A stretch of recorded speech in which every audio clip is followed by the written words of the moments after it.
Good morning students, आपकी हिंदी विषय की इस क्लास में आपका स्वागत है।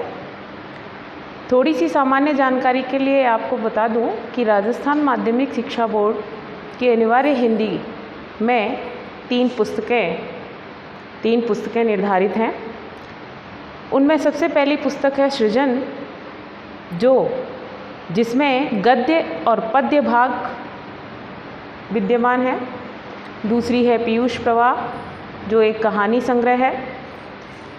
तीसरा है संवाद सेतु, जिसमें समाचार लेखन, साक्षात्कार विधा और विविध प्रकार के लेखनों की जानकारी दी गई है।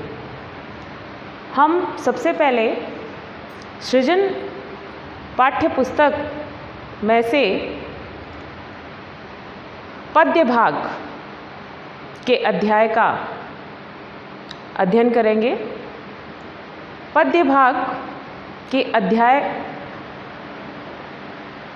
प्रथम में मुख्यतः 3 कवियों की रचनाएं दी गई हैं, जिनमें कबीरदास, तुलसीदास और राजस्थानी भाषा के प्रमुख कवि कृपाराम खिड़िया की रचनाएं दी गई।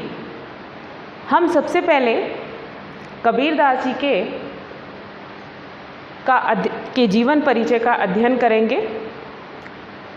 कबीरदास जी का जन्म सन 1398 ईस्वी और मृत्यु सन 1518 ईस्वी बताई गई है।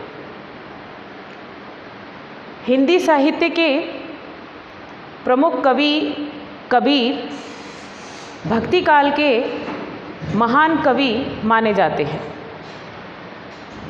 भक्ति काल में 2 काव्य धाराएं प्रचलित थीं, निर्गुण काव्य धारा, सगुण काव्य धारा।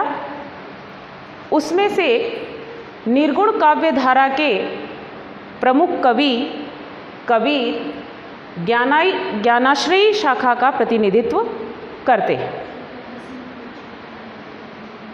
इनके जन्म के विषय में ये प्रचलित है कि एक निसंतान जुलाहा दंपत्ति ने इनका पालन पोषण किया और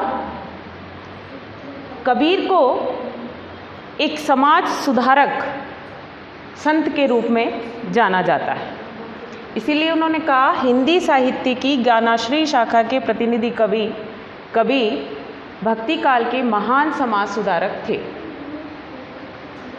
क्योंकि कबीर काल में समाज में छुआछूत, धार्मिक आडंबर, ऊंच नीच, बहुदेववाद एवं जाति प्रथा जैसी सामाजिक बुराइयां विद्यमान थीं।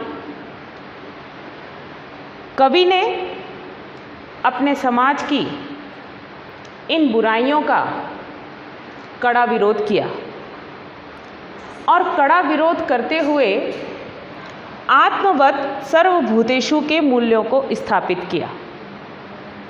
आत्मवत् सर्वभूतेषु अर्थात सभी प्राणियों की आत्मा समान है, ये कवि ने माना और सभी प्राणियों की आत्मा को समान मानते हुए अहिंसावादी विचारधारा का प्रचार प्रसार किया। कबीर की प्रतिभा में अबाध गति व तेज था। उन्हें पहले समाज सुधारक, बाद में कवि कहा जाता है। आचार्य हजारी प्रसाद द्विवेदी ने कबीर को वाणी का डिक्टेटर कहा है। आचार्य हजारी प्रसाद द्विवेदी के अनुसार कबीर की अपनी भाषा पर पकड़ थी और उनकी भाषा पर पकड़ का ये तात्पर्य था कि उन्होंने अपनी बात को या तो सीधे सीधे भाषा में प्रयुक्त किया है या दरेरा देकर भी स्पष्ट करने की कोशिश की है, तो वो सफल रही है। द्विवेदी जी के अनुसार कबीर की भाषा पर पकड़ थी और भाषा हमारे भावों को अभिव्यक्त करने का एक सशक्त माध्यम है। कबीर की भाषा में मुख्यतः राजस्थानी, भोजपुरी, गुजराती आदि भाषाओं का मिश्रण देखने को मिलता है और इसीलिए अनेक विद्वानों ने उनकी भाषा को सदुक्कड़ी नाम प्रदान किया है।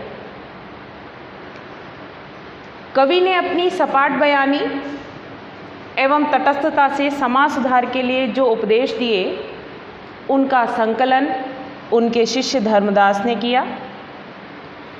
कबीर की रचनाओं के संकलन को बीजक कहा जाता है। बीजक के 3 भाग हैं, साखी, सबद व रमैनी। कबीर की रचनाओं में उनके पदों को मुख्यतः साखी कहा जाता है।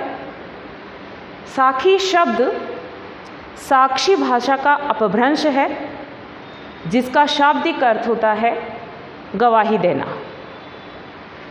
कबीर की रचनाओं में उनके ज्ञान की अपेक्षा अंतःकरण की अनुभूतियों का चित्रण देखने को मिलता है।